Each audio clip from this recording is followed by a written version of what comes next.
Jonesy and Amanda's cutting room floor. Well, this is the fifth wall of our radio show. Fifth wall? The fifth wall. We're breaking down those walls. Don't you break down the fourth wall? Yeah, the fourth wall. But we've gone the next step. We've gone fifth wall. We're breaking down a ceiling. Well, what we thought we'd do with this podcast is when we put together the show, we have an idea of all the things we're going to talk about, all the things that you and I have gleaned overnight that our producers think are interesting, and we decide before we come on air what we're going to talk about. And then sometimes other things come up and you don't have room for everything. For example, one of the things that really took our eye this morning, we weren't prepared so much to talk about this, but it became a great thing, was email we got from Craig, who has said, can someone help look after my bird Blaze for a week so I can go to Broken Hill to see my mum? It's been so long and I miss her warm, reassuring hugs. So we had to dig deeper and find out about Blaze. Blaze is a 19-year-old rainbow lorikeet that he can't leave because he's so attached to it. And his mum's in Broken Hill. It's her 82nd birthday. So now we've got to look after a 19-year-old bird. Yeah. Leo DiCaprio's on the phone. He'll do it. So that kind of thing happened, and so we didn't get to talk about all the things you wanted to talk about. Well, there's plenty of things. Like Gemma Ryan and I were talking about neck tattoos earlier. Yeah, I think they're ugly. Yeah, oh, really? Yeah. What a shock, because most people, actually, that's not true. Most people do think they're attractive these days, don't they? Well, neck tattoos are funny. I've got a lot of mates who used to be in outlaw motorcycle clubs. One particular mate of mine used to be in the Hells Angels, and he's got a neck tattoo on his neck of the Hells Angels. And he said... What do you mean? How did the logo? The logo, the death's head, you know, with the wings and stuff. And he said, you know, he got that when he was a young man joining the club. And then he went to his local coffee shop and there's a kid with a giant skull on his throat. And he goes, well, hang on, I was in an outlaw motorcycle club that when you're in an outlaw motorcycle club, you have to defend your colours to the death. Well, maybe now it's the clean skins. If your neck's got no tats, you can join a club. Well, none of us have tattoos here, so we could start the clean skins. We don't know if Ryan has a tattoo. I haven't shown you my tramp stamp. So... It's got to such a stage now with neck tattoos, certain clubs won't let you in if you've got a neck tattoo, which seems odd because everyone's got one now. Well, you look at Married at First Sight. All the grooms have got tattoos and some of the brides on the back of the hands, on the neck, on the face. Yep. But they're still seen as aggressive to the clubs, aren't they? Are you familiar with Jaden Lang? He finished 10th on this year's season of Survivor. Isn't there only 10 people on Survivor? That's like me saying I came 6th on Dancing with the Stars. Anyway, Jaden tried to get into Burleigh Pavilion, or Burleigh Pav, as the locals call it. Is this at Burleigh Heads? Yep. And he's got a neck tattoo, and he wanted to get in there. You're not allowed to have a neck tattoo at Burleigh Pav. So he decided to wear a turtleneck sweater. He joined the Wiggles. And not too dissimilar to the one you're wearing today. No, I've got a big, but it's kind of, it's making me claustrophobic because when you come into work, outside's cold, but inside is warm, and I've dressed for the outside. Anyway, Jaden... Anyway, enough of your boredom. Anyway. I was on Survivor, you know. I came 11th. Did you got beaten by Jaden? Clearly, if you inked up your neck, you might have done better. So Jaden's tried to get into the Burleigh Pav, and this is what happened. No neck tats, no worries. Hey, fix it up a bit. You can see it. I'm getting into Burleigh Pav. I'm going to be the first Islander in Burleigh Pav with neck tattoos in history. Sorry. Nothing. That's okay. Thank you so much. Have a good night, bro. Take care. Take care, guys. See you guys. What's going on? What happened there, he walked in with his turtleneck sweater on, and they said, excuse me, can you roll down your turtleneck sweater? And Jaden said, well, no, I'm just warm. I mean, I'm just cold, rather. He's allowed to wear a turtleneck without having to show what's underneath, unless he's got a gun underneath. It's a violation of his human rights. And then they said, no, you can't come in here. How did they know he had a neck tat? That's a good question. I guess to look at him, you would presume he does have other tattoos on his hands and everything. And also maybe they've seen, hey, I've seen you on Survivor. I've seen your neck tat. You're the guy that You competed with a turtleneck the whole season. So do you think that maybe people might think I've got a neck tat if I wear this polo neck jumper to the Burleigh Pav? They might get you to roll down your turtleneck. All they'll see is my turkey neck. Anyway. This ended up on our cutting room floor, but thank the Lord that it's managed to surface in our cutting room floor podcast. You know what we didn't get to talk about today. You were going to talk about Max Rowley's funeral, and you were given the great honour of delivering one of the eulogies. Yeah, that was a big deal. Well, Max was a big deal to you. We have him to thank that you're on the wireless. Is that Thank is in inverted commas. Yeah, well, it was kind of interesting as well because when I look at it, to be doing the eulogy for Max Rowley is a big deal. He was your mentor. All those years ago when I went to his Media Academy, which was just a terrace house in Chalmers Street in Redfern. And how old were you? 19. And I showed up there and I thought, well, what's this joint? It's just like someone's house. It didn't look like a radio studio. Thought you'd gone to the wrong place. Yeah, it was. I walked in there and there's Max and all these students sitting in lounges, mixed-match lounges around the place. And I thought, well, what the hell is this? You know, it looked like one of those places. I went up to the studio. I thought I was going to wake up in a bath of ice with the kidney missing. That's another sliding door for your life. Could be a sliding door moment, but it was such a great honour. How do you feel, though, if you get tasked with doing a eulogy about keeping it together? Because towards the end, I kind of lost it a little bit. What lost it? You mean? Just lost it emotionally, a little bit, just a crack in the voice. Oh, I think and that that's sort of stuff. No one would ever judge you for being emotional in a eulogy. Did you feel you shouldn't have been? I just feel that you've got to be, like a less emotional. You've almost got to be newsreader. Oh, that's an impossible ask of someone, isn't it? Which bit did you lose it over? Oh, just towards the end. It's almost like you can see the finish line. You've got your script written. It's all in your head. You've done your preparation and you can see the end. But there's usually a sincere beat at the end, because I know in you would have put some humour in along the way, and was a very sincere beat at the end that caught you. That's the bit that made you get wobbly? Yeah, I guess it was, because towards the end of it was I'd left the academy and I'd been away from Max for about a year. Hadn't seen him for a year. And I'm working on some crazy building site. So you're not working in radio? Not working in radio. And I'm going back to my bike and I'm covered in concrete dust. I look like just a builder's labourer. And I just hear from behind me, well, if it isn't Brendan Jones, turn around, it's Max. And we start talking about radio. And he said, well, what about you? Are you getting into it? And I said, no, I think that's it for me. I think I'm done. Wow, imagine if you'd stopped there. Well, that's what he said. He said, I think you're selling yourself a bit short, mate. That's how Max used to talk, by the way. And he said, why don't you come back to the academy and we'll work on your audition tapes. So we put these, when you're in the academy, that's what every week you record. You might be reading the news or you might be doing a music show or an interview with someone. And so and then you put your audition tape together and then you send it out and hope for the best. And largely anyone that's ever sent tapes out to a radio station, it's a terrible journey. And had you done that? Oh, yeah. Yeah, for ages. Well, for a year, but totally disillusioned that, for a year of just a constant rejection. And he said, try again. And he said, just try again. And he made me send a tape to 6KA Karratha when no one wanted to go. So, and that was your first radio gig. My first radio job. So you said this in your eulogy. I said this in my eulogy. And you know what about Max? He could have quite easily ignored me that day. He could have said, geez, look at that guy. He used to be one of my students. I haven't seen him for a year. Look at him. Well, I've heard your early tapes. He had every right to ignore you. He could have gone the other way, but instead he sought me out. And if he hadn't sought me out, would I be indeed still working at that building site, wondering what could have been? For the fact that Max didn't. Yeah, that's quite profound. I can see why you got emotional telling that story. Yeah, and then that's where so it's okay. Oh, Max Rowley, much missed. Hey, everybody, it's time for Jonesy and Amanda's cutting room floor. Something that we missed on the show today, and I wanted to touch on, David Copperfield is denying sexual misconduct allegations made by 16 women in a new report. So when you have one woman, you go, but then when you're 16 file up, then you think, ooh. Well, this has been going on for some time and he's always denied it, but The Guardian has put together a story. He's apparently contemplating legal action against The Guardian newspaper. The report includes allegations from 16 women, more than half of whom allege they were under 18 at the time. So some of these allegations have been made a long time ago, but they did interviews with more than 100 people and looked at court reports, police reports, and The Guardian is a reputable newspaper. So he's denied all of this. And they've said he's denied it then, he's denying it now. These are historical accusations that have come to nothing. So in 2018, David Copperfield was accused of drugging and sexually assaulting a 17-year-old.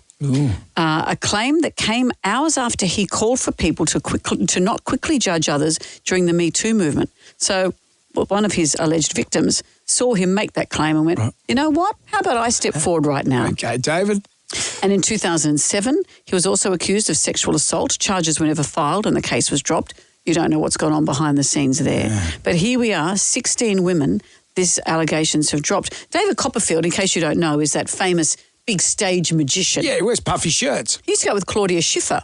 He went out with Claudia Schiffer. Yeah, and a friend of mine was in Vegas and was called up on stage to be part of a show. And I don't want to say what it was because it's against the magician's code. So is drugging women, I think. But allegedly went against the magician's code for me to tell you what she had to do and what the trick was. What was the trick? It was a trick where she was up on stage and bam, a whole number of people up on stage all disappeared. Right. And then bam, reappeared. And here's the trick. It wasn't magic. Yeah. But I'm not going to tell you what it was. Okay, well, give me I don't want to be that person who ruins things for people, unlike David Copperfield, allegedly. It's ruined it. He wishes this had all disappeared. Yeah, that's right. Because have you ever been a volunteer in a magician show? No. Someone once... Well, I often wonder about this, though, is that he's not... Is he a hypnotist? No. No. No, he's just How a magician. do hypnotists conduct their lives? Someone's tried to hypnotise me a couple of times, various hypnotists. I've never gone under. No. Because you know why? You're too curious. I was told that once by Peter Powers.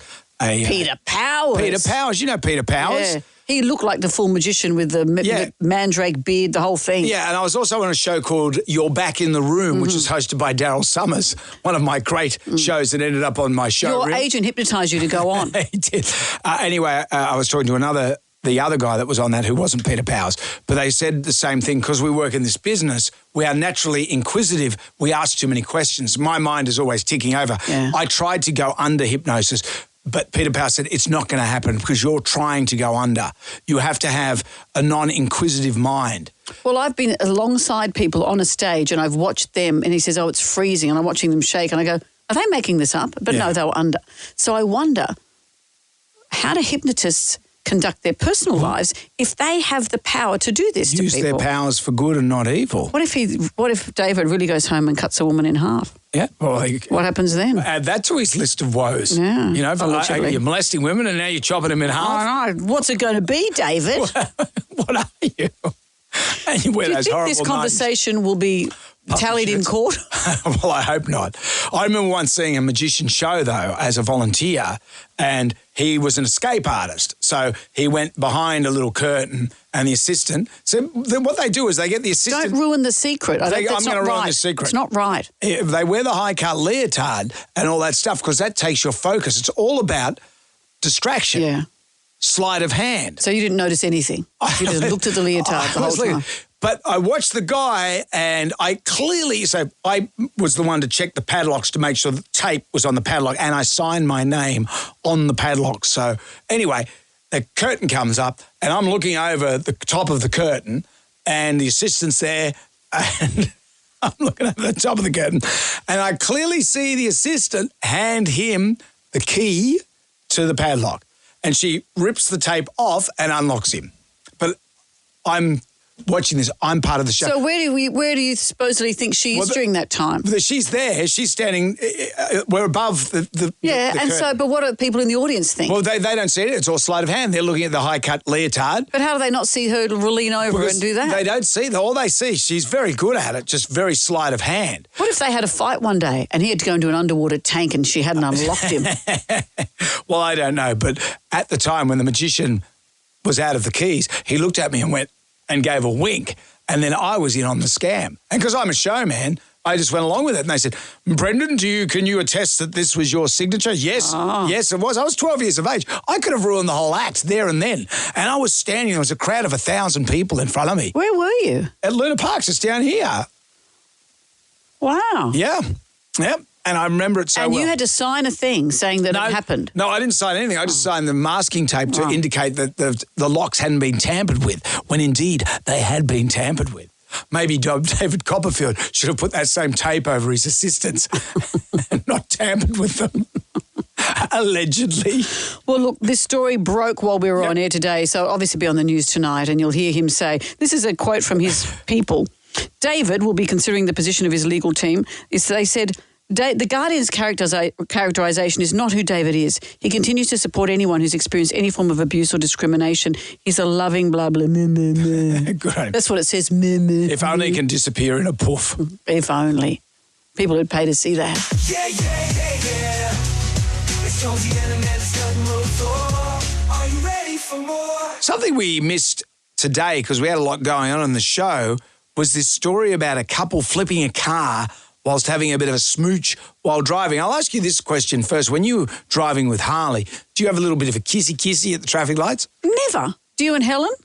No. In the olden days we used to. Yeah. And then one day I sneezed on her by accident. A big loogie went on her arm. And that, stopped.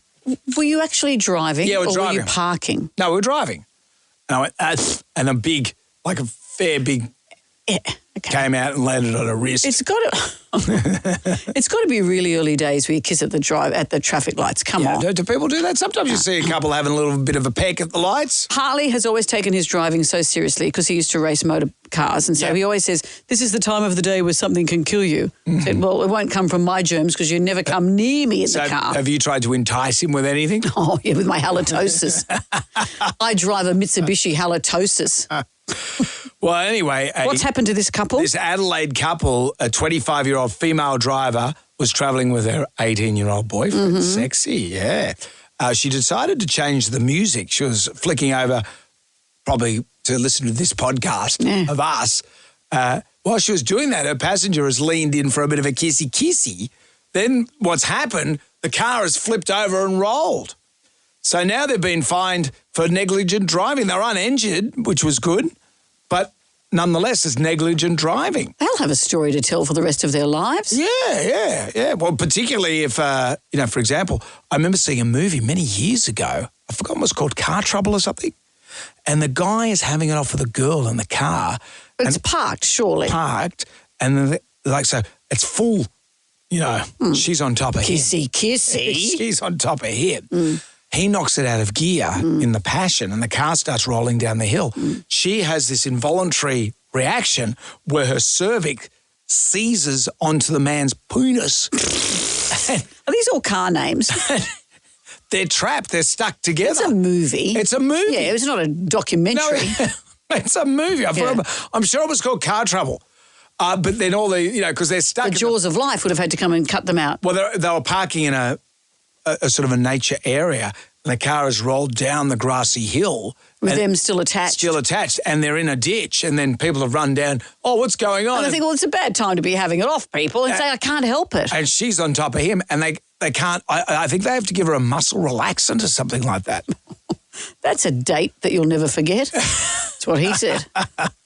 So you got to be careful with that stuff. Yeah, a friend of mine was in the car and she had to pull over because a bee was in her pants. She had to pull her pants down. Car starts moving and she hit another car and she was fined as well. Right. She had a bee in her pants. A mate of mine was telling me. Had a black cat in his pants.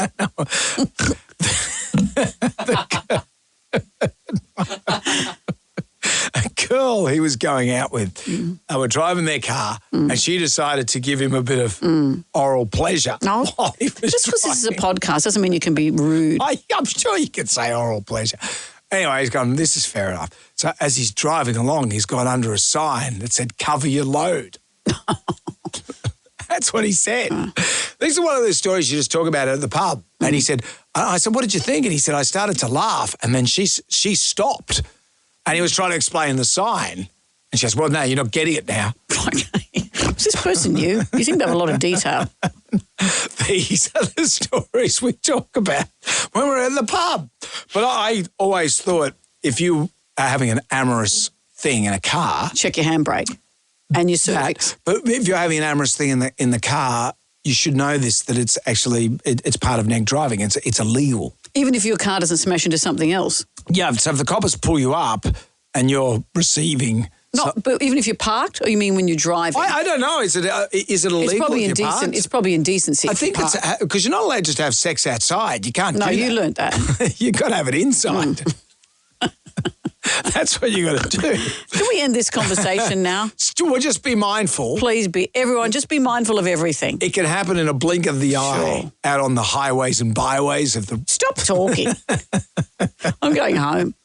Why didn't we do this on the radio? It's great. Yeah, yeah, yeah. Jonesy and Amanda's cutting room floor. Yeah, yeah, yeah. The cutting room floor. Just looking at the floor sweepings today, something we didn't discuss was the controversy at the Taylor Swift concert over in Paris. Yeah, fans have been outraged after spotting a baby on the ground at Taylor Swift's Paris show. A photo's emerged of a baby lying on the floor. In the picture, how old does that baby look? Only like 6 months old, something maybe a bit older, lying on a feathered jacket at the feet of an adult, assumed to be their parent or their guardian. Lots of people have said, I would call security if I saw this. This is terrifying. It's on the ground. It looks pretty much in the mosh pit. Yeah. It's hard to comment on other people's parenting, but gee, that looks bad. Did you ever take your babies when they were little to stuff? No, but the world's different now where people are saying, hey, Arj Barker, ask him. Mm-hmm. He, a woman trying to breastfeed a grizzly baby. Yeah. Not a baby grizzly. That would be charming. And he said, look, this isn't really a place for a baby. What are you doing? And there's lots of debate around that. Taking a baby to a Taylor Swift concert and putting it on the floor? Keep them in a papoose on your chest or something like that. So, you take them to a party. I remember taking our little kids to parties and stuff in baby capsules, and you put it underneath the dining room table, and then you'd forget that you left the baby there. See, now other parents would be outraged at that. Parenting has become a competitive sport. Yeah. And the hard thing is you can be photographed doing anything. Who knows the circumstances around this? People get pinged. Your baby's asleep in the car. Mm-hmm. You can see the baby in the car seat and you just stop the car to put petrol in or to go and grab a coffee. You can see you're standing at an outside venue. You can see the baby. People photograph it and suddenly it's on the front page of the paper. This has happened to parents. And by law, when you go to a petrol station, you fill your car up with petrol. Say you've got 3 kids, say, in the back seat of your car and they're all little under the age of 5 and they're all asleep. You put fuel in your car. You have to take those kids out of the car into the petrol station and pay for your fuel by law, which is crazy. And drag them across the service station tarmac, all that stuff. But if I saw that, if I was filling up my car and I saw someone else do that, you assess the situation. You wouldn't shame that parent. But that's the hard thing. We're so easy to be shamed now because we're all hyper-vigilant. Because of the stories we see, one person gets their car carjacked when they're opening the letterbox while they've got a kid in the back of the car, and you think it's going to happen every day because we see that story and we think that's everywhere. But remember what Lee Sales said when we interviewed her about this, how you come to terms with some of the hard news stories. She said, let's remember they're news stories because it's news. It's unusual. Yeah. Keep it in its context. But we're so terrified now that we're so hyper-vigilant and ready to go at everyone else and their parenting as well. But let's go for the arsehole carjacker, not the mum that's leaving their... Actually, very good point. What's the world? It's not the mum's fault. Don't go and steal a car that's got kids in it. Don't steal a car. Imagine stealing someone else's kids. It's hard enough with your own. You can take my kids. I remember one time I was picking up my motorbike. I'd left it at Barry Dubois' place. I could go into the details why I'd left it at Barry Dubois' place. But I'm trying to stay awake, so don't bother. But there was probably some drinking involved. So what happened, I've got a motorcycle trailer. And my daughter at the time, she would have been, I reckon, about 12, 13. And so I've gone along to Baz's place with my car and my motorbike trailer. And Baz is there with little Arabella. Beautiful. Arabella is, how old's the twins now, Benny and Arabella? They're about to start high school next year, so they're probably 11 or 12. Yep. So they were she was like a tiny weeny baby, like teensy weeny little baby. And so I'm pushing my bike up onto the bike trailer. And as it's gone up, the back wheels kick the ramp off and the ramp's plomped onto the ground. So now the bike's hanging off the trailer. And Baz, you know what he's like, can do Baz. He's holding his baby, though. He's holding his baby. So he puts Arabella down on the ground next to the bike trailer.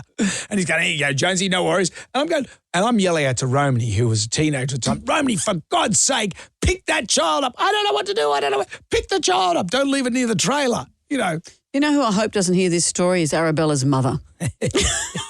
Leonie. Yeah, Leonie. It all ended well. Come on, it was 10 years ago. Arabella is fine. She's starting high school.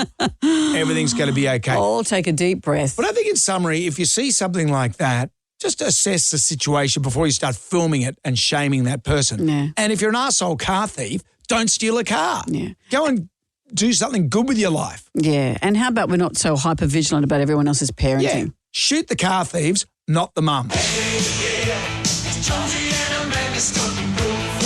Well, this is something that we've swept up from the cutting room floor. I came across this story earlier in the week and we just didn't get a chance to talk about it because we've been looking after Blaze the bird.